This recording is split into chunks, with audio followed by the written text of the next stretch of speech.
Dragon ಅಂತಂದ್ರೆ ಈಗ ಏನ್ 4 ಲಕ್ಷ ಬರ್ತೈತಿ 5 ಲಕ್ಷ ಬರ್ತೈತಿ ಅಂತ ಹೇಳಿ ಬಹಳ ಜನ ಯೂಟ್ಯೂಬ್ ನೇ ಹಾಕ್ತಾರ ಸರ್. ಆದ್ರೆ ಅದು ಇನಿಷಿಯಲ್ ಆಗಿ ನಾವ್ ಅದ್ರೊಳಗೆ ಶ್ರಮ ಐತಿ ಅಷ್ಟು ತೊಡಗಬೇಕು ಸರ್ ನಾವ್ ಅದ್ರಲ್ಲಿ. ಸೊ ಎಲ್ಲರಿಗೂ ನಮಸ್ಕಾರ, ನಾನು ನಿಮ್ಮ ಶಿವನಗೌಡ. ನಮ್ಮ ಒಂದು ಕೃಷಿ ಋಷಿ ಯೂಟ್ಯೂಬ್ ಚಾನಲ್ಗೆ ಮತ್ತೆ ಸ್ವಾಗತ. ಸೊ ಇವತ್ತಿನ ದಿನ ನಾವು ಹಾವೇರಿ ಜಿಲ್ಲೆ ಶಿಗ್ಗಾಂವಿ ತಾಲೂಕಿನ ದುಣಸಿ ಗ್ರಾಮದಲ್ಲಿದ್ದೇವೆ. ಸೊ ನಮ್ಮ ಜೊತೆ ಇದ್ದಾರೆ ಬಸನಗೌಡ ಪಾಟೀಲ್ ಅವರು. ಸೊ ಇಲ್ಲಿ ಅವರು ಸುಮಾರು 3 ಎಕರೆ ಜಮೀನಿನಲ್ಲಿ ಡ್ರ್ಯಾಗನ್ ಫ್ರೂಟನ್ನು ಬೆಳೀತಾ ಇದ್ದಾರೆ. ಸೊ ಇವು ಸುಮಾರು ಒಂದು 3 ವರ್ಷದಿಂದ ನಾವು ನೋಡ್ತಾ ಇದ್ದೇವೆ ಡ್ರ್ಯಾಗನ್ ಫ್ರೂಟ್ ಅಂತೇಳಿ. ಆದರೆ ಅದು ಇವತ್ತಿನ ಸ್ಥಿತಿಗತಿ ಹೇಗಿದೆ, ಲಾಭನೋ ಇವರು ನಷ್ಟದಲ್ಲಿದ್ದಾರೋ ಲಾಭದಲ್ಲಿದ್ದಾರೋ, ಸೊ ಡ್ರ್ಯಾಗನ್ ಫ್ರೂಟ್ ಮುಂದೆ ಹೇಗೆ, ಅದರ ಫ್ಯೂಚರ್ ಏನು, ಮಾರುಕಟ್ಟೆ ಹೇಗೆ, ಸೊ ಇದೆಲ್ಲದರ ಬಗ್ಗೆ ಇವತ್ತಿನ ದಿನ ಅವ್ರ ಮೂಲಕನೇ ತಿಳ್ಕೊಳ್ಳೋಣ. ಸೊ ನಮಸ್ಕಾರ ಸರ್. ಸರ್ ನಮಸ್ಕಾರ ಸರ್. ನನ್ನ ಹೆಸರು ಬಸನಗೌಡ ಪಾಟೀಲ್ ಅಂತ ಹೇಳಿ, ದುಣಸಿ ಗ್ರಾಮ, ಶಿಗ್ಗಾಂವ್ ತಾಲೂಕು, ಹಾವೇರಿ ಜಿಲ್ಲೆ. ಹಾಂ ಸರ್. ಈಗ ನಾನು 3 ವರ್ಷದಿಂದ ಡ್ರ್ಯಾಗನ್ ಫ್ರೂಟ್ ಬೆಳೀತಾ ಇದ್ದೇನೆ ಸರ್. ಈ ವರ್ಷ ಫಸಲು ಬರೋದು 3ನೇ ಫಸಲು ನಾನು ಬರ್ತಾ ಇರೋದು. ಕಳೆದ 2 ವರ್ಷದಿಂದ ಚೆನ್ನಾಗಿ ಇಳುವರಿ ಬಂದಿದೆ ಸರ್. ಓಕೆ. ಹಾಂ ಸರ್. ಸೊ ಮೊದಲು ಎಲ್ಲಿಂದ ಐಡಿಯಾ ಬಂತು ನಿಮಗೆ? ಮೊದಲೇನಿಲ್ಲ ಸರ್, ಕರೋನಾ ಟೈಮ್ನಲ್ಲಿ ಯೂಟ್ಯೂಬ್ನಲ್ಲಿ ಖಾಲಿ ಇದನ್ನ ನೋಡ್ತಾ ಇರ್ತಿದ್ವಿ.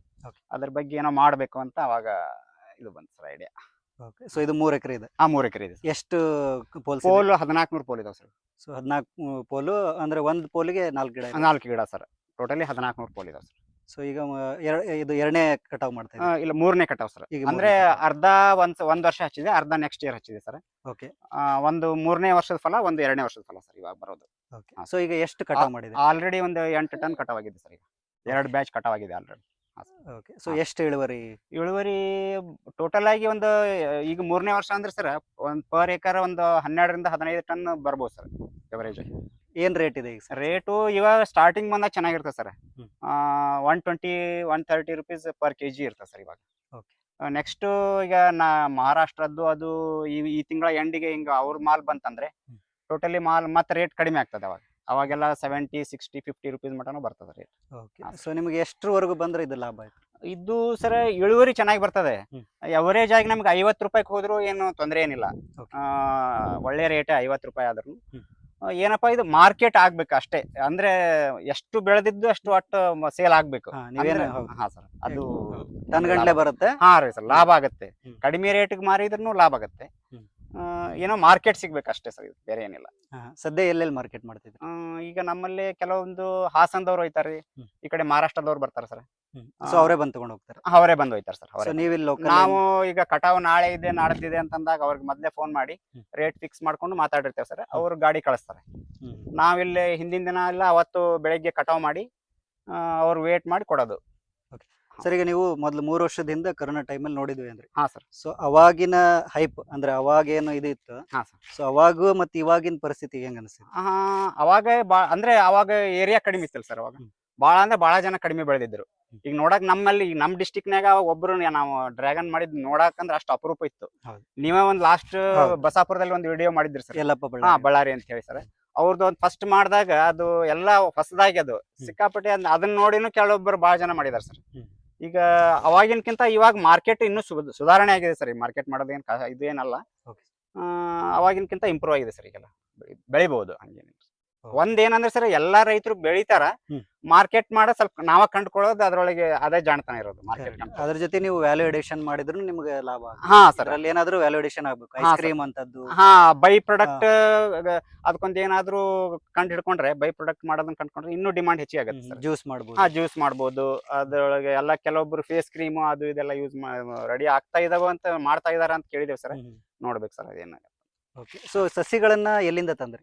ಸಸಿ ಇದರಲ್ಲಿ ಅರ್ಧ ಇದು ಜಂಬೋ ಅಂತ ಹೇಳಿ ಸರ್. ಇದು ಜಂಬೋ ಅಂತ ವೆರೈಟಿ. ಇದು ಚಿಕ್ಕಮಂಗ್ಳೂರು ಡಿಸ್ಟಿಕ್ ಇಂದ ತಂದಿರೋ ಸರ್ ಇದು. ಓಕೆ. ಇದು ಜಂಬೋ ಅಂತ ಹೇಳಿ. ನೋಡ. ಹಾ ಸರ್. ಇದು ಸರ್ ಜಂಬೋ ಅಂತ ಹೇಳಿ. ಇದು ಇವಾಗ ಇದು ಇನ್ನ 10 ಡೇಸ್ಗೆ ಹಾರ್ವೆಸ್ಟ್ ಬರುತ್ತೆ ಸರ್. ಇದು 10 ಡೇಸ್. ಇದು ರೆಡ್ ಅಥವಾ ವೈಟ್? ಇದು ರೆಡ್ ಸರ್. ಫುಲ್ ಎಲ್ಲ ಒಳಗೆ ರೆಡ್ಡೇ ಇರೋದು ಸರ್. ಎಷ್ಟು ಎವರೇಜ್ ಎಷ್ಟು ಬರುತ್ತೆ? ಇದು ಅಬೌವ್ 600 ಗ್ರಾಮ್ ಬರ್ತದೆ ನೋಡಿ ಸರ್ ಜಂಬೋ. ಮಿನಿಮಮ್ 500 ಒಳಗಂಕರ್ ಇರೋದನೇ ಇಲ್ಲ ಸರ್ ಇದು. ಸಸಿಯಲ್ಲಿಂದ ತಂದ್ರಿ ಅಂದ್ರಿ? ಇದು ಚಿಕ್ಕಮಂಗ್ಳೂರು ಡಿಸ್ಟಿಕ್ ಸರ್. ಇದು ಚಿಕ್ಕಮಂಗ್ಳೂರಿಂದ ತಂದ್ರಿ? ಹಾ ಸರ್.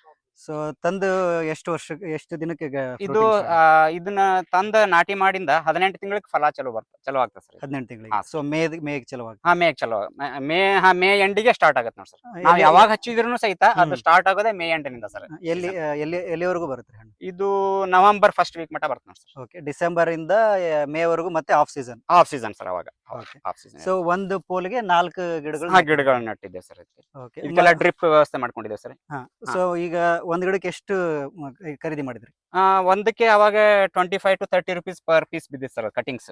ಇದೆ ಕಟಿಂಗ್ ಸರ್ ಇದು. ಓಕೆ. 25 to 30 rupees ಬೀಳುತ್ತೆ ಸರ್ ಅದು. ಓಕೆ. ಸೊ ಆಮೇಲೆ ಪೋಲಿಗೆ ಎಷ್ಟು ಖರ್ಚು ಮಾಡಿದ್ರಿ? ಪೋಲು ಅಂದ್ರೆ ಅವಾಗ ಒಂದು 300 rupees ಒಂದ್ ಪೋಲ್ ಬಿದ್ದಿದೆ ಸರ್. ಟೈರು ಮೇಲೆ ರಿಂಗು, ಕಬ್ಬಣದ ಸದ್ಯ ಒಂದ್ ಎಕರೆಗೆ ಲೆಕ್ಕ ಹಾಕೋಣ. ಹಾ ಸರ್. ಸೊ ಒಂದ್ ಗಿಡಕ್ಕೆ ಒಂದು 30 ರೂಪಾಯಿ ಅವರೇಜ್ ಹಿಡಿದ್ರು. ಹಾ. ಸೊ ಒಂದ್ ಎಕರೆಗೆ ಎಷ್ಟು ಗಿಡಗಳನ್ನ ಹಾಕಿದ್ರಿ? ಒಂದ್ ಎಕರೆಗೆ 500 ಪೋಲ್ ಕುಂದಿರ್ತಾವ ಸರ್. ಒಂದ್ ಎಕರೆಗೆ 500 ಪೋಲ್. ಹಾ, ಅಲ್ಲಿಗೆ 500 into 4 ಅಂದ್ರೆ 2000 ಸಸಿ. 2000 ಸಸಿ ಸೊ ಸರ್. 2000 ಸಸಿ ಅಂದ್ರೆ ಒಂದಕ್ಕೆ 30 ರೂಪಾಯಿ ಅಂತಂದ್ರೆ ಅಲ್ಲಿಗೆ 2-3 ಒಂದು 60,000. ಹಾ, 60,000 60,000 ರೂಪಾಯಿ ಸಸಿ ಖರ್ಚು ಮಾಡಿದಿರಿ. ಹಾ ಸರ್. ಹಾ ಸೊ ಪೋಲಿಗೆ ಎಷ್ಟು ಖರ್ಚು ಮಾಡಿ? ಒಂದ್ ಎಕರೆಗೆ 500 ಪೋಲ್ ಅಂದ್ರೆ ಹಾ ಸರ್. ಸೊ ಒಂದ್ ಪೋಲಿಗೆ ಏನ್ ರೇಟ್ ಬೀಳುತ್ತೆ? ಒಂದ್ 300 rupees ಬೀಳುತ್ತೆ ಸರ್ ಒಂದ್ ಪೋಲ್. ಸೊ ಅಲ್ಲಿಗೆ 5-3 15. 1.5 ಲಕ್ಷ 1.5 ಲಕ್ಷ ಪೋಲಿಗೆ ರೂಪಾಯಿ ಆಗುತ್ತೆ ಸರ್. ಪೋಲಿಗೆ, ಹಾ ಸರ್. 60,000 ರೂಪಾಯಿ ಸಸಿಗೆ. ಸಸಿಗೆ ಸೊ ಸರ್. ಬೇರೆ ಮತ್ತೆ ಒಂದ್ ಡ್ರಿಪ್ ಗೆ ಒಂದು 40,000 ರೂಪಾಯಿ ಡ್ರಿಪ್ ಖರ್ಚು ಬರ್ತದೆ ಸರ್. ಒಂದ್ ಎಕರೆಗೆ. ಹಾ ಸರ್, ಒಂದ್ ಎಕರೆಗೆ. ಓಕೆ. ಮತ್ತೆ ಬೇರೆ ಆಮೇಲೆ ಟೈರು ಕಬ್ಬಣ ಬರುತ್ತೆ ಸರ್. ಒಂದ್ ಟೈರ್ 45 to 50 rupees ಒಂದ್ ಟೈರ್ ಬೀಳುತ್ತೆ ಸರ್. ಸೊ ಅಲ್ಲಿಗೆ 500 ಕಮ್ಮ ಅಂದ್ರೆ 50 ರೂಪಾಯಿ. ಹಾ ಸರ್. 5 25. ಹಾ ಅದು ಸರ್. ಒಂದು 25. 25,000 ಅದು ಬರುತ್ತೆ ಸರ್. ಹಾ. ಸೊ ಕಬ್ಬಣದ ಅಲ್ಲಿಗೆ ಖರ್ಚು ಬರುತ್ತೆ ಸರ್. ಟೋಟಲ್ ಒಂದ್ ಎಕರೆಗೆ ಏನ್ ಖರ್ಚು? ಮಿನಿಮಮ್ ಸರ್ ನಾವು ನೀಟಾಗಿ ಎಲ್ಲ ಮಾಡಿದೇವೆ. ಇದೆಲ್ಲ ಹೊಲ ಹೊಡ್ಸಾಕ, ಬೋದ್ ಮಾಡಾಕ ಎಲ್ಲಾ ಸೇರಿ ಒಂದು 4 ರಿಂದ 5 ಲಕ್ಷ ರೂಪಾಯಿ ಮಿನಿಮಮ್ ಬರ್ತದೆ ನೋಡಿ ಸರ್. ಒಂದ್ ಎಕರೆ. ಒಂದ್ ಎಕರೆಗೆ ಸರ್. ಓಕೆ. ಸೊ ಇಳುವರಿ ಒಂದ್ ಎಕರೆಗೆ ನಾವು ಕ್ಯಾಲ್ಕುಲೇಟ್ ಮಾಡೋದ್ರೆ ಎಷ್ಟು? ಈಗ ಸ್ಟಾರ್ಟಿಂಗ್ ಹಚ್ಚಿ 18 ತಿಂಗಳಿಗೆ ಒಂದೇ ಫಲ ಏನ್ ಬರ್ತದೆ ಸರ್. ಅವಾಗ ಬಾಳ ಅಂದ್ರೆ 4 ರಿಂದ 5 ಟನ್ನು ಇಲ್ಲ 7 ಟನ್ ಮಟ ಬರ್ತದ ಅಷ್ಟೇ ಸರ್. ಅದು ಎವರೇಜ್ ಒಂದು 100 ರೂಪಾಯಿ ಹೋಗುತ್ತಾ? ಹಾ, ಅಷ್ಟು ಎವರೇಜ್ ಆಗಿ ಅಂದ್ರೆ ಅಷ್ಟು ಬರಲ್ಲ ಸರ್. ಒಂದ್ 65 to 70 rupees ಬೀಳುತ್ತೆ ಸರ್ ಎವರೇಜ್ ಆಗಿ. ಸೊ ಅಲ್ಲಿಗೆ ಎಷ್ಟು ಆಯ್ತು ಒಂದ್ ಎಕರೆಗೆ ನಿಮ್ಗೆ ಫಸ್ಟ್ ಇಯರ್? ಒಂದು 4 ಟನ್ ಅಂತ ಹೇಳಿದ್ರು. 4 ರಿಂದ 5 ಟನ್. 5 ಟನ್ ಅಂತ ಹಿಡಿದ್ರು ಸರ್. ಒಂದ್ 4 ಲಕ್ಷ ರೂಪಾಯಿ ಇದ್ದಾಗತ್ತೆ ಸರ್. ಓಕೆ. ಅಂದ್ರೆ ಫಸ್ಟ್ ಇಯರ್ ನಿಮ್ದು ಇನ್ಕಮ್ ರಿಟರ್ನ್ ಬರಬಹುದು. ಕೆಲವೊಬ್ರಿಗೆ ಅದು ನೀಟಾಗಿ ಮಾಡಿದ್ರೆ ರಿಟರ್ನ್ ಆಗುತ್ತೆ ಸರ್. ಕೆಲವೊಂದ್ ಕಡೆ ಒಮ್ಮೊಮ್ಮೆ 2ನೇ ವರ್ಷಕ್ಕೆ ರಿಟರ್ನ್ ಆಗುತ್ತೆ ಸರ್.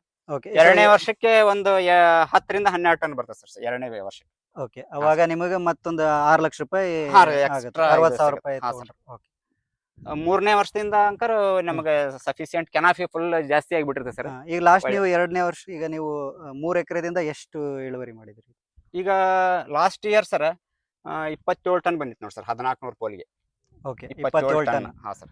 ಎವರೇಜ್ ಆಗಿ ಪರ್ ಟನ್ ಒಂದು 60 to 65,000. 27 ton 27,000 KG. So into per KG 60 ರೂಪಾಯಿ. ಹಾ ಸರ್. ಸೊ ಅಲ್ಲಿಗೆ ಒಂದು 15-16 ಲಕ್ಷ ಹಾ ರೂಪಾಯಿ. ಸರ್. ಹಾ ಸರ್. ಓಕೆ. ಅಷ್ಟಾಗತ್ತೆ ಸರ್. ಓಕೆ. ಹಾ. ಮತ್ತೆ ಬೇರೆ ಏನು ಖರ್ಚಿದೆ ಇದರಲ್ಲಿ? ಇದರಲ್ಲಿ ಖರ್ಚು ಅಂದ್ರೆ ಈಗ ಹೆಚ್ಚಾಗಿ ಈಗ ವಾಟರ್ ಸಾಲ್ಯೂಬಲ್ ಗೊಬ್ಬರ ಹಾಕ್ಬೇಕಾಗತ್ತೆ ಸರ್. Okay. ಆಮೇಲೆ ನಾವ್ ಇದಕ್ಕೆ ದನದ ಗೊಬ್ಬರ, ಕೋಳಿ ಗೊಬ್ಬರ ಜಾಸ್ತಿ ಯೂಸ್ ಮಾಡ್ತೇವೆ ಸರ್. ಅಂದ್ರೆ ಇದಕ್ಕೆ ಹೀಟ್ ಜಾಸ್ತಿ ಬೇಕು ಸರ್. ಹಿಂಗಾಗಿ So ಕೋಳಿ ಗೊಬ್ಬರ ಜಾಸ್ತಿ ಯೂಸ್ ಹಾ, ಮಾಡ್ತೇವೆ. ಇಲ್ಲಿ ಓಕೆ ಹೀಟ್ ಬೇಕಂತ ಹಾ, ಸರ್. ಕೋಳಿ ಗೊಬ್ಬರ ಹಾಕ್ತೀರಿ. ಹಾ ಸರ್. ಮತ್ತೆ ಮತ್ತೆ ಬೇರೆ water soluble NPK water soluble ಹಾಕ್ತೇವೆ ಸರ್. ಡ್ರಿಪ್ ಅಲ್ಲಿ ಕೊಡ್ತೀರಿ. ಹಾ ಸರ್. ಆಮೇಲೆ ಆರ್ಗ್ಯಾನಿಕ್ ಯೂಸ್ ಮಾಡ್ತೇವೆ ಸರ್. ಆರ್ಗ್ಯಾನಿಕ್ ಕೊಡುವಾಗ ಬಿಫೋರ್ 8 ದಿನ ಆಫ್ಟರ್ 8 ದಿನ ಅದಕ್ಕೆ ನಾವು ಏನು ಕೆಮಿಕಲ್ ಯೂಸ್ ಮಾಡೋದಿಲ್ಲ ಸರ್. ಅದರದ್ದು ರಿಸಲ್ಟ್ ಸಿಗ್ಬೇಕು ಅಂದ್ರೆ. ಹಾ ಸರ್. ಸೊ ಈಗ ಇರುವೆ ಏನಾದ್ರು ಕಾಟ ಇರುತ್ತಾ? ಹಾ, ಇರುವೆ ಇರ್ತಾವ ಸರ್. ಇರುವೆ ಇರ್ತದೆ. ಅದು ಏನ್ ಅಷ್ಟೊಂದ್ ಏನ್ ಇದು ಇರಂಗಿಲ್ಲ ಸರ್. ಕಡಿಮೆ ಇರುವೆ. ಮತ್ತೆ ರೋಗ ಅಂತ ಬಂದ್ರೆ ಏನು? ಆ ರೋಗ ಅಂದ್ರೆ ಸರ್ ನಮ್ಮಲ್ಲಿ ಸ್ವಲ್ಪ ಕೋಲ್ಡ್ ಕ್ಲೈಮೇಟ್, ಮಳೆ ಜಾಸ್ತಿ ಅಲ್ಲ ಸರ್. ಸ್ವಲ್ಪ ಫಂಗಸ್ ಅಟ್ಯಾಕ್ ಆಗೋ ಚಾನ್ಸಸ್ ಇರ್ತದೆ. ಹಣ್ಣಿನ ಮ್ಯಾಗ ಸ್ವಲ್ಪ ಚಿಕ್ಕಿ ಆಗೋದು ಇದೆಲ್ಲ ಆಗುತ್ತೆ ಸರ್. ಸೊ ಅದಕ್ಕೆ ಏನ್ ಬಳಸ್ತಿದ್ರಿ? ಅದಕ್ಕೆ ಅಂದ್ರೆ ಸರ್ ಈಗ ಆರ್ಗ್ಯಾನಿಕ್ ಆಗಿ ಹೋಗ್ಬೇಕಂದ್ರೆ ಟ್ರೈಕೋಡರ್ಮಾ ಯೂಸ್ ಮಾಡ್ತೇನೆ ಸರ್ ಅದಕ್ಕೆ. ಇನ್ನ ಕೆಮಿಕಲ್ ಗೆ ಅಂತ ಬಾಳ ಇದಾವ ಸರ್ ಅವೆಲ್ಲ. ಹೆಚ್ಚಾಗಿ ಆರ್ಗ್ಯಾನಿಕ್ ಹೋದ್ರೆ ಬಹಳ ಚೆನ್ನಾಗಿರುತ್ತೆ ಸರ್. ಅಂದ್ರೆ ನಾವು ಈಗ ಆರ್ಗ್ಯಾನಿಕ್ ಹೋದ್ರೆ ಹಣ್ಣು ಕಟ್ ಮಾಡೋ ಟೈಮ್ನಾಗ ಅವನ್ನೆಲ್ಲ ಯೂಸ್ ಮಾಡಿದ್ರೆ ತಿನ್ನೋರ್ಗೆಲ್ಲ ಅದು ಇಫೆಕ್ಟ್ ಆಗಲ್ಲ ಸರ್. ಅದು ನಾವೆಲ್ಲ ಕೆಮಿಕಲ್ ಸ್ಪ್ರೇ ಮಾಡಿದ್ರೆ ಮುಂದ 10 ದಿನಕ್ಕೆ 12 ದಿನಕ್ಕೆ ಹಣ್ಣು ಕಟ್ ಮಾಡೋದು ಇರ್ತೈತಿ. ಅದೆಲ್ಲ ತಿನ್ನೋ ಐಟಮ್ ಸ್ವಲ್ಪ ಸರಿ ಅನ್ಸಂಗಿಲ್ಲ ಸರ್. ಸೊ ಈಗ ಇದು ಹೂ ಅಲ್ವಾ ಸರ್? ಹಾ ಸರ್. ಇದು ಹೂವು ಅರಳಿ ಇದಾಗಿದೆ ಸರ್. ಈಗ 4 ದಿನ ಆಯ್ತು ಸರ್ ಅರಳಿ. ಈಗ ಅದಾದ್ಮೇಲೆ ನೆಕ್ಸ್ಟ್ ಹಣ್ಣಾಗುತ್ತೆ. ಹಾ, ಇದು ಕಾಯಿ ಕಚ್ಚುತ್ತ ಸರ್. ಇಲ್ಲಿ ಇದು ಹೂ ಕಟ್ಟಾಗಿ ಬೀಳ್ತೈತಿ. ಇದು ಕಾಯಿ ಕಚ್ಚುತ್ತೆ ಸರ್. ಇದು ಈ ಸ್ಟೇಜ್ ನಿಂದ 30 ದಿನಕ್ಕೆ ಹಣ್ಣು ಕಟಾವಿಗೆ ಬರ್ತದೆ ಸರ್. ಸೊ 30 ದಿನಕ್ಕೆ? ಹಾ, ಈ ಸ್ಟೇಜ್ ನಿಂದ 30 ದಿನಕ್ಕೆ ಕಟಾವ್ ಬರ್ತದೆ ಸರ್. ಈಗ ಕಟಾವ್ ಹಣ್ಣು ಕಟಾವಿಗೆ ಬಂದ ಸರ್. ಇದು ಇನ್ನ ಒಂದ್ 10 days ಬರ್ತದ ನೋಡಿ ಸರ್. ಈಗ ಹಣ್ಣು ಕೊಡ್ರಿ. ಹಾ ಸರ್. So next cuttings. ಈಗ ನೆಕ್ಸ್ಟ್ ನೀವು ಕಟ್ಟಿಂಗ್ಸ್ ಎಲ್ಲಿ ಮಾಡ್ತೀರಿ? ಕಟಿಂಗ್ಸ್ ಅಂದ್ರೆ ಸರ್ ನಾವು ಈಗ ನವೆಂಬರ್ ಡಿಸೆಂಬರ್ ಗೆ ಸೀಸನ್ ಮುಗಿತೆ ಸರ್ ಇದು. ಈ ವರ್ಷ ಸೀಸನ್ ಮುಗೀತು ಅಂತಂದ್ರೆ ಲಾಸ್ಟ್ ಇಯರ್ ಏನ್ ಕಟ್ ಮಾಡಿದ್ದು ಒಳ್ಳೆ ಮೆಚೂರ್ ಆಗಿದ್ದು ಸ್ಟೆಮ್ ಇರ್ತದಲ್ಲ ಸರ್, ಅದನ್ನೇ 1 ಫೂಟ್ ಮಟ ನಾವು ಕಟ್ ಮಾಡಿ ಕೊಡ್ತೇವೆ ಸರ್ ಪೀಸ್. ಇದು ಸಪೋಸ್ ಈಗ ಲಾಸ್ಟ್ ಇಯರ್ ಕಟ್ ಮಾಡಿದ್ದೆ ಇದನ್ನ 1 ಪೀಸ್ ಇಷ್ಟು 1 ಪೀಸ್ ನಷ್ಟು 1 ಫೂಟ್ ನಷ್ಟು ಕಟ್ ಮಾಡಿಕೊಟ್ರೆ ಇದನ್ನ ನಾಟಿ ಮಾಡ್ಬೋದು ಸರ್ ರೈತರು. ಹಾ ಸರ್, ಅದನ್ನ ಈಗ ನೆಕ್ಸ್ಟ್ ಇಯರ್ ದಿಂದ ನಾವು ರೈತರಿಗೆ ಯಾರಾದ್ರೂ ಹಚ್ಚೋರಿದ್ರೆ ಕೊಡಬಹುದು ಸರ್, ನಾವು ಕೊಡ್ತೇವೆ. ಹಾ ಸರ್. ಸೊ ಈಗ ಏನು ರೇಟ್? ಅದೇನು ಇವಾಗ ನಾವೆಲ್ಲ ತರುವಾಗ ಅವಾಗೆಲ್ಲ ಕಾಸ್ಟ್ಲಿ ಸರ್, ನಾವು ನಾಟಿ ಮಾಡುವಾಗ ಅದು. ಇವಾಗೇನು ಅಷ್ಟೇ ಒಂದ್ 20-25 ರೂಪಾಯಿಗೆ ಆ ರೇಂಜ್ಗೆ ಕೊಡ್ಬೋದು ಸರ್ ನಾವು ಅಷ್ಟೇ. ಹಣ್ಣು ಈ ತರ ಬರುತ್ತೆ? ಹಾ ಸರ್, ಈ ಸಲ ಬರುತ್ತೆ ಸರ್. ಇದು ನಿಮ್ಗೆ ಒಂದು 600 ಗ್ರಾಮ್ ತೂಗತ್ತೆ ನೋಡಿ ಸರ್. ಹಾ ಸರ್. ಸೊ ಕೆಜಿಗೆ 60 ರೂಪಾಯಿ ಅಂದ್ರೆ ಇಷ್ಟು ಮೊನ್ನೆ ನಾ ಮಾರಿರೋದು 120 ಮಾಡಿಗೆ ಐತೆ ಸರ್. ಎವರೇಜ್ ಆಗಿ ಈಗ ಒಮ್ಮೆ 50 ರುಪೀಸ್ಗೂ ಬರ್ಬೋದು, 80 ರುಪೀಸ್ಗೂ ಬರ್ಬೋದು. ಓವರ್ ಆಲ್ 65 to 70 ರೂಪೀಸ್ ಬೀಳುತ್ತೆ ಸರ್. ಓಕೆ. ಮತ್ತೆ ಬೇರೆ ಏನಾದ್ರು ಏನ್ ಮಾಡ್ತೀರಿ? ಇದೇನು ಕೊಳೆ ಬಂದಿರೋದಾ ಏನಿದು? ಹಾ, ಇದು ಫಂಗಸ್ ಸರ್. ಇದು ಅದೇ ಅಂದಲ್ಲ ಸರ್, ಫಂಗಸ್. ನಮ್ಮಲ್ಲಿ ಕೋಲ್ಡ್ ಕ್ಲೈಮೇಟ್ ಆ ಟೈಪ್ ಆಗ್ತದೆ ಸರ್, ಫಂಗಸ್ ಟೈಪ್. ಓಕೆ. ಹಾ ಸರ್. ಆದಷ್ಟು ಇದಕ್ಕೆ ಹೀಟ್ ಕ್ಲೈಮೇಟ್ ಬೇಕು? ಹಾ, ಹೀಟ್ ಕ್ಲೈಮೇಟ್ ಬೇಕು ಸರ್. ಅದು ಹೀಟ್ ಕ್ಲೈಮೇಟ್ ಬೇಕು. ಇದು ವೆರೈಟಿ ಬೇರೆ ಸರ್. ಇದು ಸಿಯಾಮ್. ಇದು ಯಾವ್ದು ವೆರೈಟಿ ಸರ್? ಇದು ಸಿಯಾಮ್ ರೆಡ್ ಅಂತ ಹೇಳಿ ಸರ್. ಇದು ಒಬ್ರು ತೆಲಂಗಾಣದವರು ಡಾಕ್ಟರ್ ಶ್ರೀನಿವಾಸ ರಾವ್ ಅಂತ ಹೇಳಿ ಅವ್ರು ಕಂಡು ಹಿಡಿದಿರೋ ಸರ್ ಇದು. ಸೊ ಅದಕ್ಕೆ ಇದಕ್ಕೆ ಏನ್ ಡಿಫರೆನ್ಸ್ ಅಂದ್ರೆ ಇದು ಸ್ವಲ್ಪ ಅದಕ್ಕಿಂತ ಸೈಜ್ ಸ್ವಲ್ಪ ಚಿಕ್ಕದ್ ಬರ್ತದೆ. ಅಂದ್ರೂ 400 ರಿಂದ 500 ಗ್ರಾಮ್ ಬರ್ತದೆ ಸರ್ ಇದು. ಅದು ಬಹಳ ಜಾಸ್ತಿ ಇರ್ತದೆ ಸರ್, ಜಂಬೋ. ಆಮೇಲೆ ಸ್ವೀಟ್ ಗೆ ನಿಮ್ಗೆ ಹೋಲಿಸ್ಬೇಕಂದ್ರೆ ಇದು ಸ್ವಲ್ಪ ಹುಳಿ ಸಿಹಿ ಎರಡು ಮಿಕ್ಸ್ ಬರ್ತದೆ ಸರ್ ಇದು. ಅದು ಸ್ವೀಟ್ ಜಾಸ್ತಿ ಇರ್ತದೆ, ಅಂದ್ರೆ ಬ್ರಿಕ್ಸ್ ಲೆವೆಲ್ ಜಾಸ್ತಿ ಇರ್ತದೆ ಸರ್ ಅದು ಜಂಬೋ. ಇದು ಎಷ್ಟಿದೆ ನಿಮ್ದು? ಇದು 600 ಪೋಲ್ ಇದೆ ಸರ್ ಇದು. ಅದು ಜಂಬೋ ಒಂದು 1 ಎಕರೆ 1.25 ಎಕರೆ ಇದೆ ಸರ್ ಇದು. ಅದು ಜಂಬೋ ಐತಲ್ ಸರ್, 800 ಪೋಲ್ ಇದೆ ಸರ್ ಅದು. 2 ಎಕರೆ? 2 ಎಕರೆ ಸರ್. ಅದು ಟೋಟಲಿ ಆಗಿ ಒಂದು 3-3.5 ಎಕರೆ ಕ್ಷೇತ್ರ ಆಗುತ್ತೆ ಸರ್ ಇದು ನಮ್ದು. ಸರ್ ಇದು ತಾಡ್ಪಲ್ ಹಾಕಿರೋ ಉದ್ದೇಶ? ಇದು ನಮ್ಮಲ್ಲಿ ಕಳೆ ಜಾಸ್ತಿ ಬರ್ತದೆ ಸರ್. ಕಳೆ ಜಾಸ್ತಿ ಬರ್ತದೆ ಸರ್. ಇದು ಹಾಕೋದ್ರಿಂದ ಇದು ಸಾದಾ ಅಲ್ಲ ಸರ್, ಇದು ಮಲ್ಚಿಂಗ್ ಶೀಟ್ ಅಲ್ಲ, ಇದು ವೀಡ್ ಮ್ಯಾಟ್ ಅಂತಾರ ಸರ್ ಇದಕ್ಕೆ. ಇದು 100 GSM ಬರ್ತದೆ ಸರ್ ಇದು. ಇದು ಸುಮಾರು ಅವರು ಕಂಪನಿಯವರು ಒಂದು 8 ರಿಂದ 10 ವರ್ಷ ಬಾಳಿಕೆ ಬರ್ತದೆ ಅಂತ ಹೇಳಿ ಸರ್. ಬಿಸಿಲಿಗೇನು ಏನು ಇದು ಆಗೋದಿಲ್ಲ ಸರ್ ಇದು. ಈಗ ನಿಮಗೆ ತೋರ್ಸ್ಬೇಕಂದ್ರೆ ಇದ್ರ ಬುಡಗಡೆ ಯಾವ್ದು ಕಳೆ ಹುಟ್ಟಿರಂಗಿಲ್ಲ ಸರ್ ಒಂದು. ಆಮೇಲೆ ನಮಗೆ ಈಗೇನು ಬೇರ್ ಇರ್ತಾವಲ್ಲ ಸರ್, ಬೇರ್ ಒಳ್ಳೆ ಡೆವಲಪ್ಮೆಂಟ್ ಆಗ್ತದೆ ಸರ್ ಇದಕ್ಕೆ. ಇದನ್ನ ಹಾಕೋದ್ರಿಂದ ಬಿಸಿಲು ಬಡಿಯಂಗಿಲ್ಲ, ಒಳಗಡೆ ತಂಪು ಏಕ ಇರೋದ್ರಿಂದ ಈ ಬೇರುಗಳು ಒಳ್ಳೆ ವೃದ್ಧಿ ಆಗ್ತಾವ ಸರ್ ಇದಕ್ಕೆಲ್ಲ. ಓಕೆ. ಒಂದು ನಿಮಗೆ ಕಳೆ ಬರಲ್ಲ, ಇನ್ನೊಂದು ನೀರಿಂದು ತೇವಾಂಶ ಆರಿಗೊಡಂಗಿಲ್ಲ ಸರ್. ತೇವಾಂಶ ಆರಿಗೊಡಂಗಿಲ್ಲ. ಒಂದು ನಮಗೆ ರೂಟ್ ಜೋನ್ ಚೆನ್ನಾಗಿ ಆಗತ್ತೆ ಸರ್ ಇದು. ಏನ್ ರೇಟ್ ಇದೆ ಇದು? ಇದು ಸರ್ ಇದು 100 ಮೀಟರ್ ಒಂದು ರೋಲ ಬರ್ತದೆ ಸರ್. 6.5 ಫೂಟ್ ಅಗಲ ಇರ್ತದೆ ಸರ್ ಇದು. ಇದು 5,500 ಬೀಳ್ತದೆ ಸರ್ ಇದು. 5,500. ಒಂದು ಗಿಡಕ್ಕೆ ಎಷ್ಟು ಹಾಕಿದ್ರಿ ಈಗ? ಒಂದ್ ಗಿಡಕ್ಕೆ 6.5 ಫೂಟ್ ಪೀಸಿಂದ ಕಟ್ ಮಾಡಿ ಹಾಕಿದ್ದೇವೆ ನೋಡಿ ಸರ್ ಇದು. ಸೊ 1 ಎಕರೆಗೆ ಆಗುತ್ತಾ? ಇಲ್ಲ, ಅದು ಸುಮಾರು ಇಲ್ಲ ಸರ್, ಇದಕ್ಕೆ ಒಂದು 30 ರೋಲ್ ಹೋಗಿದಾವೆ ನೋಡಿ ಸರ್ ಟೋಟಲಿ ಎಲ್ಲ 1400 ಕಂಬಕ್ಕೆ. ಓಕೆ. ಹಾ ಸರ್. ಒಂದು ರೋಲ್ಗೆ ಎಷ್ಟು ಅಂದ್ರಿ? 5,500 ರೂಪಾಯಿ ಬೀಳುತ್ತೆ ಸರ್. ಓಕೆ. 5,500. ಸುಮಾರು ಇದಕ್ಕೊಂದು 1-1.5 ಲಕ್ಷ ರೂಪಾಯಿ ಬರೀ ಇದಕ್ಕೆ ವೀಡ್ಮ್ಯಾಟಿಗೆ ಖರ್ಚು ಮಾಡಿದ್ದೇನೆ ಸರ್. ತೋಟಗಾರಿಕೆ ಇಲಾಖೆಯಿಂದ ಸ್ವಲ್ಪ ಒಂದು 40,000 ರೂಪಾಯಿ ಸಬ್ಸಿಡಿನೂ ಕೊಟ್ಟಿದ್ದಾರೆ ಸರ್ ಇದನ್ನು. ಓಕೆ. ಅದ್ರಲ್ಲಿ ನೀವು ಇದನ್ನು ಡ್ರಿಪ್ಗೆ ಸಬ್ಸಿಡಿ ನಾ ಇನ್ನೂ ತಗೊಂಡಿಲ್ಲ ಸರ್. ಅವಾಗ ನಾನು ನಾ ಅರ್ಜೆಂಟ್ ಸ್ವಂತ ಮಾಡ್ಕೊಂಡಿದ್ದೇನೆ ಸರ್. ಪ್ಲಾಂಟ್ಗೂ ಮಾಡ್ಕೋಬಹುದು ನೀವು? ಪ್ಲಾಂಟಿಗೆ ಅದೆಲ್ಲ ಇದೆ ಸರ್, ಅದ ನರೇಗಾ ಇದ್ರೊಳಗೆ ಇದೆ. ನಾನು ಅವಾಗ ಆ ಸ್ಕೀಮ್ ನಲ್ಲಿ ಮಾಡಿಲ್ಲ, ಆದ್ರೂ ಕೆಲವೊಂದು ಯೋಜನೆಗಳನ್ನ ನಮ್ಮ ತೋಟಗಾರಿಕೆ ಇಲಾಖೆಯಿಂದ ಕೆಲವೊಂದು ಸಹಾಯಧನ ಬರೋದನ್ನ ಕೊಡ್ತಾ ಇದ್ದಾರೆ ಸರ್. ಸರ್ ಇದು ಸ್ಪೇಸಿಂಗ್ ಏನಿದೆ ಸಾಲಿಂದ ಸಾಲಿಗೆ ಮತ್ತೆ ಗಿಡದಿಂದ ಗಿಡಕ್ಕೆ? ಇದು ಸಾಲಿನಿಂದ ಸಾಲಿಗೆ 10 ಅಡಿ ಇದೆ ಸರ್. ಓಕೆ. ಕಂಬದಿಂದ ಕಂಬಕ್ಕೆ 8 ಅಡಿ ಇದೆ ಸರ್ ಇದು. ಓಕೆ. ಆಕ್ಚುಲಿ ಇದಕ್ಕಿಂತ 12 ಅಡಿ ಇಟ್ಕೊಂಡ್ರೆ ಚೆನ್ನಾಗಿರುತ್ತೆ ಸರ್. ನಮ್ಗೆ ಇನ್ನೂ ಅವಾಗ ಐಡಿಯಾ ಇರ್ಲಿಲ್ಲ. ಸ್ವಲ್ಪ ಓಡಾಡ್ಲಿಕ್ಕೆ ಇನ್ನೂ ಹತ್ತಿ ಆಗತ್ತೆ ಸರ್. 12x10 ಇಟ್ಕೊಂಡ್ರೆ ಬಹಳ ಉತ್ತಮ ಸರ್ ಇದು. ನಮಗಿನ್ನೂ ಅವಾಗ ಫಸ್ಟ್ ಇನ್ನೂ ಐಡಿಯಾ ಇರ್ಲಿಲ್ಲ ಸರ್ ಇದು. ಹಿಂಗಾಗಿ 10x8 ಇಟ್ಕೊಂಡಿದ್ದೇವೆ ಸರ್. Okay sir. ಲೇಬರ್ ಖರ್ಚು ಏನ್ ಬರುತ್ತೆ ಇಲ್ಲಿ? ಲೇಬರ್ ಅಂದ್ರೆ ಸರ್ ಕಟಿಂಗ್ ಮಾಡುವಾಗ ಈಗ ಕಳೆ ದನಕರು ಕಳೆ ತೆಗಿಸ್ಲಿಕ್ಕೆ ವೀಡ್ ಮ್ಯಾಟ್ ಹಾಕಿಂದ ಬಹಳ ಕಡಿಮೆ ಆಗಿದೆ ಸರ್. ಒಂದಿಬ್ರು ನಾವ ಒಂದದಿಂದಾಗ ಒಂದಿಬ್ರು 2 ಲೇಬರ್ ಇದ್ರು ಅಡ್ಡಾಡ್ಕೊಂಡು ಕ್ಲೀನ್ ಮಾಡ್ಕೊಂಡ್ ಬಿಡ್ಬೋದು. ಗಿಡ ಸುತ್ತಲಿಗೆ ಹಣ್ಣು ಕಟಿಂಗ್ ಮಾಡುವಾಗ ಅವಾಗನ ಸ್ವಲ್ಪ ಲೇಬರ್ ಖರ್ಚು ಬರ್ತದೆ ಸರ್. ಲೇಬರ್ ಖರ್ಚು ಕಡಿಮೆ ಇರ್ತದೆ ಸರ್ ಇದು. ಸೊ ಎಷ್ಟು ಲೇಬರ್ ಬೇಕಾಗುತ್ತೆ ಸರ್ ಇದಕ್ಕೆ ಹಾ. ಕಟಾವ್ ಮಾಡಕ್ಕೆ? ಕಟಾವ್ ಮಾಡಕಂದ್ರ ಸರ್ ಈಗ ಬಾಳ ಜಾಸ್ತಿ ಬಂತಂದಾಗ ಒಂದ್ 7-8 ಜನದಂತ ಒಂದ್ 3 ದಿನ ಯೂಸ್ ಕಂಟಿನ್ಯೂಸ್ ಇರುತ್ತೆ. ಕಂಟಿನ್ಯೂಸ್ ಒಂದ್ 3 ದಿನಕ್ಕೆ ಕಟಾವಾಗಿ ಖಾಲಿ ಆಗ್ಬಿಡುತ್ತೆ ಸರ್. ಸೊ 3 ದಿನ ಮತ್ತೆ 3 ದಿನ ಆದ್ಮೇಲೆ ಮತ್ತೆ ಮತ್ತೆ ಒಂದು ನಡುವ 15 ಡೇಸ್ ನೆಕ್ಸ್ಟ್ ಬ್ಯಾಚ್ ಗೆ ಸರ್ 15 ಡೇಸ್ ಗ್ಯಾಪ್ ಆಗುತ್ತೆ ಸರ್ ಇದು. ಸೊ 3 ದಿನಕ್ಕೆ ನಿಮಗೆ ಒಂದ್ ಮುಗೀತು, 7 ಜನ. ಒಂದ್ ಬ್ಯಾಚ್ ಬಂದ್ರೆ ನಿಮಗೆ 3 ದಿನದಿಂದ ಕ್ಲೋಸ್ ಸರ್ ಅದು. So, ನೆಕ್ಸ್ಟ್ ಆಮೇಲೆ ಮತ್ತೊಂದು 15 ದಿನ ಬಿಟ್ಟು ಮತ್ತೆ ಮತ್ತೆ ಕಟಾವ್ ಇರ್ತದೆ ಸರ್. 15 ದಿನ ಬಿಟ್ಟು ಇರ್ತದೆ. ಸೊ ಇದನ್ನ ಹೆಂಗೆ ನೀವು ಬಾಕ್ಸ್ ಹೆಂಗ್ ಕಳಿಸ್ತೀರಿ? ಬಾಕ್ಸ್ ಅಂದ್ರೆ ಅವರು ಈಗ ಮಹಾರಾಷ್ಟ್ರದವರಾಗ್ಲಿ ಯಾರಾಗ್ಲಿ ಯಾರು ವ್ಯಾಪಾರ ತಗೊಂಡಿರ್ತಾರ ಸರ್, ಅವ್ರ ಗಾಡಿಯಲ್ಲಿ ಟ್ರೇ ಹಾಕಿ ಕಳ್ಸಿರ್ತಾರ ಸರ್. ಸೊ ಅದೇ 20 kg ಟ್ರೇ ಹಾಕಿ ಕಳ್ಸಿರ್ತಾರ. ಅದನ್ನ ನಾವೆಲ್ಲ ನೀಟಾಗಿ 20 kg ಕಾಟ ಮಾಡಿ ಅವ್ರಿಗೆ ಟ್ರೇದಲ್ಲೇ ತಗೊಂಡ್ ಹೋಗ್ತಾರೆ ಸರ್.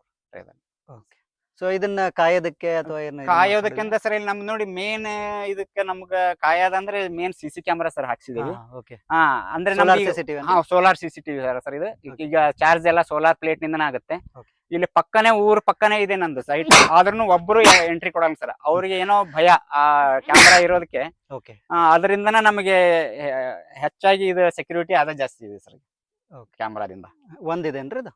ಒಂದಿದೆ ಸರ್. ಅದು ಸುಮಾರು ಒಂದು 6-7 ಎಕರೆ ಕವರ್ ಮಾಡ್ಬೋದು ಸರ್. ಅದು ಡ್ಯುಯಲ್ ಲೆನ್ಸ್ ಇದೆ ಸರ್ ಅದರಲ್ಲಿ. 6-7 ಎಕರೆ ಪಾಟೀಲ್ ಅಂತ ಹೇಳಿ. ಇವ್ರದ್ದು ಈಗ ಅಂದ್ರೆ ಇವ್ರ ಮೊದಲಿಂದ ಅಗ್ರಿಕಲ್ಚರ್ ಅಲ್ಲೇ ಬಂದಿದ್ದಾರೆ. ನಾವಾದ್ರೂ ಮೊದಲಿನಿಂದ ಅಗ್ರಿಕಲ್ಚರ್ ಬಗ್ಗೆ ನಮ್ಗೆ ಏನು ಐಡಿಯಾ ಇರ್ಲಿಲ್ಲ. 20 ವರ್ಷದಿಂದ ನಾವು ಹಾವೇರಿಯಲ್ಲಿ ಕಿರಾಣಿ ಅಂಗಡಿ ಬಿಸ್ನೆಸ್ ಮಾಡ್ಕೊಂತ ಬಂದಿದ್ದೇವೆ. ಇವರು ಈ ಬಿಸ್ನೆಸ್ ಲೈನ್ ಅಂತಂದ್ರೆ ಏನ್ರಿ, ಬರೇ ಕಂಟಿನ್ಯೂ ಅದು ಕೆಲಸ ರೆಸ್ಟ್ ಅನ್ನೋದು ಇರೋದಿಲ್ಲ. ಏನೋ ಒಂದಿಟ್ಟು ಕೃಷಿ ಒಳಗೆ ತೊಡ್ಕೊಂಡ್ರೆ ಒಂದಿಟ್ಟು ರೆಸ್ಟ್ ಸಿಗ್ತೈತಿ, ನಮ್ದು ಆರೋಗ್ಯನೂ ಚೆನ್ನಾಗಿರ್ತದ ಅಂತ ಹೇಳಿ ನಮ್ ಬ್ರದರ್ದ ಹೆಲ್ಪ್ ಕೇಳಿದೆ ನಾನು. ಅವರು ಇಲ್ಲ ನನ್ನಿಂದ ಏನ್ ಬೇಕಾದ್ರೂ ನಿಮ್ಗೆ ಸಹಾಯ ಬೇಕಂದ್ರೆ ನಾ ಹೆಲ್ಪ್ ಮಾಡ್ತೀನಿ, ಅದನ್ನ ಮಾಡೋಣ, ಇಬ್ರು ಸೇರಿ ಮಾಡೋಣ ಅಂತಂದ್ರು. ಈಗ ಈ ಮೊದಲು ಈಗ ಪೋಲ್ ನೆಡ್ಬೇಕಂದ್ರೆ ಸರ್ ಬಹಳ ಕಷ್ಟದ ಕೆಲಸ, ಗಟ್ಟಿ ನೆಲ ಇದೆಲ್ಲ. ಅವ್ರದ್ದು ಸಪೋರ್ಟ್ ನಿಂದನೇ ಇಷ್ಟೆಲ್ಲ ಮಾಡಿದ್ದೇನೆ ಸರ್. ನಾವು ಒಂದೇ ಮಾತು ಹೇಳ್ಬೇಕಂದ್ರೆ ಅವ್ರು ನಮ್ ಬ್ರದರ್ದ ಬಹಳ ಒಳ್ಳೆ ಸಪೋರ್ಟ್ ಇತ್ತು ಸರ್ ಅವ್ರಿಗೆ. ಸರ್ ಹೇಳಿ ನಿಮ್ಮ ಅನುಭವ ಹೇಳಿ. ಆಳಿಂದ ಪ್ರಾಬ್ಲಮ್ ಬಾಳ ಸರ್. ಅವಾಗ ನಾವು ಇವನು ಬೆಳಿಗ್ಗೆ 7 ಗಂಟೆಕ ಹೊಲದಾಗ ಬರ್ತಿದ್ವಿ ನಾವು ಇಬ್ರು. ಬಂದು 9 ಗಂಟೆ ಮಟ್ಟ ನಾವು ಕೆಲಸ ಮಾಡಿ ಮತ್ ಮನೆಗೆ ಹೋಗಿ ನಾಷ್ಟಾ ಮಾಡಿ ಮತ್ 4-5 ಆಳು ಹೇಳಿದ್ರು ಸರ್. ಬರೋದ್ ಮತ್ ಒಬ್ರು ಇಬ್ರು ಅಷ್ಟ ತಪ್ಪಿಸ್ಬಿಡವ್ರು. ಮತ್ತು ಇವ್ರು ನಮ್ ಬ್ರದರ್ ನಾವು ಅವ್ರ 2 ಆಳು ತಗೊಂಡ್ ಮತ್ ನಾವು ಸಾಯಂಕಾಲ ಮಟ್ಟ ಇಬ್ಬರ ಸೇರಿ ಡಿಗ್ಗರ್ ಮಷಿನ್ ತಗೊಂಡು ಹೋಲ್ ಹಾಕಿದ್ವಿ ನೋಡ್ ಸರ್. ಇಬ್ರು ಸರ್ 2 ಆಳು ತಪ್ಸಾವಂದ್ರ ನಾನು ಇವನು ಮಾತ್ರ ಭಯಂಕರ ಶ್ರಮ ಪಟ್ಟೆ ಸರ್ ಈ ಭೂಮಿ ಒಳಗ. ಅದ್ರಾಗ ಕಲ್ಲು ಜಮೀನಲ್ಲ ಸರ್. ಒಂದು ಗುದ್ದು ಹೊಡಿಬೇಕಾರ 4-5 ಸಲ ನೀರ್ ಹಾಕಿ ಡಿಗ್ಗರ್ಲೆ ಮತ್ ತೆಗಿಬೇಕು ಸರ್. ಅಂದ್ರೆ ಡ್ರ್ಯಾಗನ್ ಅಂತಂದ್ರೆ ಈಗ ಏನ್ 4 ಲಕ್ಷ ಬರ್ತೈತಿ 5 ಲಕ್ಷ ಬರ್ತೈತಿ ಅಂತ ಹೇಳಿ ಬಹಳ ಜನ ಯೂಟ್ಯೂಬ್ ನೇ ಹಾಕ್ತಾರ ಸರ್. ಆದ್ರೆ ಅದು ಇನಿಷಿಯಲ್ ಆಗಿ ನಾವ್ ಅದ್ರೊಳಗೆ ಶ್ರಮ ಐತಿ, ಅಷ್ಟು ತೊಡಗಬೇಕು ಸರ್ ನಾವು ಅದ್ರಲ್ಲಿ. ಅಷ್ಟೇ ಇದ್ರೊಳಗೆ ಡಿಸೀಸ್ ಇದಾವೆ, ಅಷ್ಟೇ ಮಾರ್ಕೆಟಿಂಗ್ ಮಾಡೋದು ಕಷ್ಟನೂ ಇದೆ. ಅದ್ರೊಳಗೆ ನಾವ್ ಹೆಂಗ್ ಇನ್ವಾಲ್ವ್ ಆಗ್ತೇವೆ ಅದು ನಮ್ಗೆ ಅಷ್ಟು ರಿಟರ್ನ್ ಕೊಡ್ತಾ ಇರ್ತದೆ ಸರ್. ಹಿಂಗ್ ಮಾಡೋದು ಸರ್. ಆ ಸಿಕ್ಕಿಲ್ಲ ಅಂದ್ರೆ ನಾನು ಇವ್ರು ಇಬ್ರೇ ಸರ್. ಇಬ್ರೇ ಈಗ 4-5 ಕ್ವಿಂಟಲ್ ಬಂದ ಅಂಕರ್ ಯಾರು ಬೆಳಿಲ್ಲ ಅಂತಂದ್ರು ಇಬ್ರೇ ಕಟಿಂಗ್ ಮಾಡ್ತೇವೆ ನೋಡಿ ಸರ್. ಇಬ್ರೇ ಕಟಿಂಗ್ ಮಾಡೋದು. ಸರ್ ನಾವು ಮೊದಲನೇಗೆ ಇದು ನಾಟಿ ಮಾಡುವಾಗ ಕೃಷಿ ಇಲಾಖೆಯಿಂದ ಆತ್ಮ ಯೋಜನೆ ಅಡಿ ಪ್ರಾತ್ಯಕ್ಷಿಕೆಯನ್ನು ಇದು ಮಾಡಿ ಟ್ರೈನಿಂಗ್ ಕೊಟ್ರು ಸರ್ ನಮ್ಗೆ ಇದ್ರೊಳಗಡೆ. ಅದು ನಮ್ಗೆ ಸಸಿ ತರ್ಲಿಕ್ಕೆ ಎಲ್ಲಿ ತರಬೇಕು, ಏನು ಹೇಗ್ ತರಬೇಕು, ಹೇಗ್ ನಾಟಿ ಮಾಡಬೇಕು, ಅದೊಂದು ಬಹಳ ಒಳ್ಳೆ ನಮಗೆ ಅನುಕೂಲ ಐತೆ ಸರ್ ಆ ಟೈಮ್ನಲ್ಲಿ ಕೃಷಿ ಇಲಾಖೆಯಿಂದ. ಸೊ ವೀಕ್ಷಕರೇ, ಸೊ ಇವತ್ತಿನ ದಿನ ನಾವು ಹಾವೇರಿ ಜಿಲ್ಲೆ ಶಿಗ್ಗಾಂವಿ ತಾಲೂಕಿನ ದುಣಸಿ ಗ್ರಾಮಕ್ಕೆ ಬಂದು ಬಸನಗೌಡ ಪಾಟೀಲ್ ಅವ್ರ ಮೂಲಕನೇ ತಿಳ್ಕೊಂಡ್ವಿ ಡ್ರ್ಯಾಗನ್ ಫ್ರೂಟಿನ ಒಂದು ಸದ್ಯದ ಪರಿಸ್ಥಿತಿ ಹೇಗಿದೆ ಅಂತೇಳಿ. ಅಂದರೆ 3 ವರ್ಷದ ಹಿಂದೆ ಇರ್ತಕ್ಕಂಥ ಹೈಪಿಗೂ ಮತ್ತು ಪ್ರೆಸೆಂಟ್ 3 ವರ್ಷದ ನಂತರ ಇವಾಗನಾದ್ರೂ ಅವ್ರ ಮೂಲಕನೇ ತಿಳ್ಕೊಂಡ್ವಿ. ಇದ್ರ 50 ರೂಪಾಯಿ ಮಾರಾಟ ಆದ್ರೂ ಅದಕ್ಕೇನು ಲಾಸ್ ಇಲ್ಲ ಅನ್ನೋ ಒಂದು ಮಾತನ್ನ ಹೇಳಿದರು. ಸೊ ಇದನ್ನ ಏನಂದರೆ ಇದು ಇಳುವರಿ ಹೆಚ್ಚಿಗೆ ಬರೋದ್ರಿಂದ ಅದಕ್ಕೆ ತಕ್ಕ ಹಾಗೆ ನಮಗೆ ಮಾರ್ಕೆಟ್ ಸಿಕ್ತು ಅಂದರೆ, ಮಾರುಕಟ್ಟೆ ಇತ್ತಂದರೆ ಇದು ತುಂಬ ಲಾಭ ಅಂತ ಹೇಳ್ತಾ ಇದ್ರು. ಸೊ ಈ ಒಂದು ನಿಮಗೆ ವಿಡಿಯೋ ಇಷ್ಟ ಆಗಿದ್ರೆ ಈ ವಿಡಿಯೋನ ಲೈಕ್ ಮಾಡಿ, ಶೇರ್ ಮಾಡಿ, ಹಾಗೂ ಇನ್ನೂ ಹೆಚ್ಚಿನ ಕೃಷಿ ಸಂಬಂಧಿತ ವಿಡಿಯೋಗಳಿಗಾಗಿ ಕೃಷಿ ಋಷಿ ಯೂಟ್ಯೂಬ್ ಚಾನಲ್ ಸಬ್ಸ್ಕ್ರೈಬ್ ಮಾಡಿ. ಹಾಗೆ ಯಾರಿಗಾದರೂ ಇವರ ಒಂದು ಡ್ರ್ಯಾಗನ್ ಫ್ರೂಟಿನ ಹೆಚ್ಚಿನ ಮಾಹಿತಿ ಬೇಕಂತಂದರೆ ಅವರ ಒಂದು ಸಂಪರ್ಕ ಸಂಖ್ಯೆಯನ್ನು ನಾನು ಟೈಟ್ಲಲ್ಲಿ ಡಿಸ್ಕ್ರಿಪ್ಷನಲ್ಲಿ ಹಾಕಿರ್ತೇನೆ. ಅವ್ರನ್ನ ಸಂಪರ್ಕ ಮಾಡಿ ನೀವು ಅದ್ರ ಮಾಹಿತಿ ತಿಳ್ಕೊಬೇಕಾಗಿದೆ. ಅದೇ ರೀತಿಯಾಗಿ ಇಲ್ಲಿ ತುಂಬ ಚೆನ್ನಾಗಿ ಅವರು ಡ್ರ್ಯಾಗನ್ ಫ್ರೂಟ್ ಬೆಳೆಯನ್ನು ಬೆಳೆದಿದ್ದಾರೆ.